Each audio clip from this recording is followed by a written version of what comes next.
Crypto is waking up again, and with it one of the most risky tokens. Meme coins on the base blockchain are rising the most. BRED is up more than 30% today.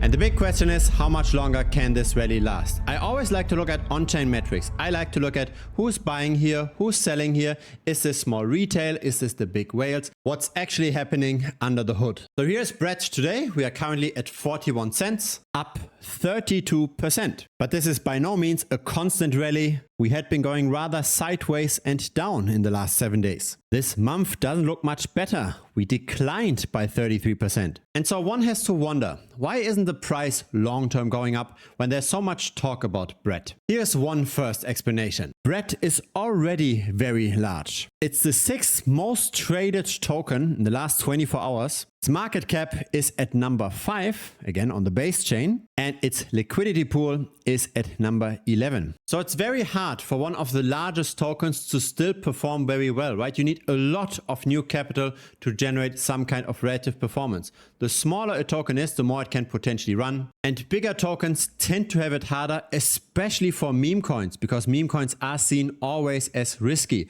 So when you've got a lot of risk, you do want to get the upside potential. If the token is already large, you still have the risk from being a meme coin, but you don't have that much upside. But apparently not everyone thinks so. Because let's have a look at who's buying and selling here.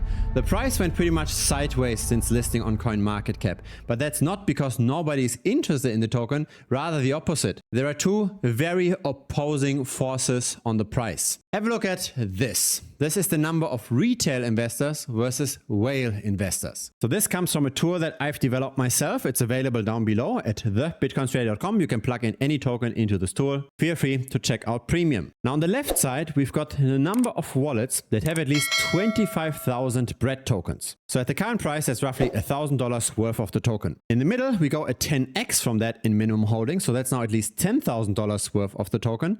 On the right, we go another 10x. That's now $100,000 worth of the token. That's what I'd call the whales over here. So the whales did not necessarily accumulate anymore since the 2nd of March of this year. The 2nd of March of this year is over here on this chart. The number of retail investors pretty much 10x'd since then. So the whales are buying early and they tend to take profit. Retail on average simply just accumulates. They buy and forget. The larger you go with the minimum holding, the more we see that effect. And so let's zoom in a little bit. Let's have a look at what happened exactly in the last month, because during that time, the price of BRED went down by 33%. Here are the same kind of charts with the same thresholds, but just for the last month. We see that the number of retail holders grew by almost 20%. We see that the number of medium-sized retail grew by roughly 5%, and we can see that the whales went down in numbers by roughly 10%. The most important wallets are on the right side of the screen, right?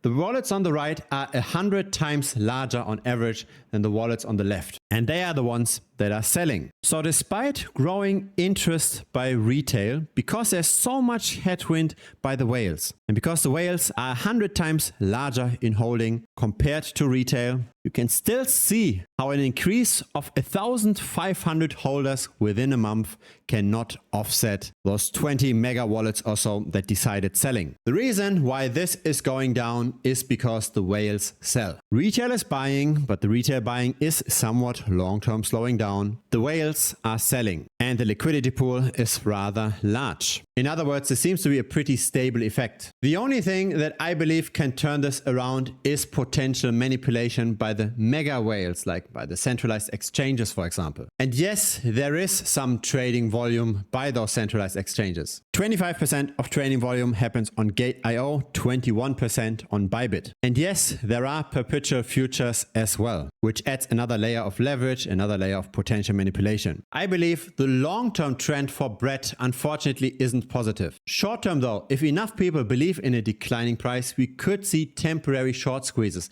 But then I do believe once those spikes in the price happens, that we will see another deflation yet again. And the fact that currently no more new stablecoins get issued or in aggregate no more fiat is flowing into the system isn't helping either. Right now it's really player versus player.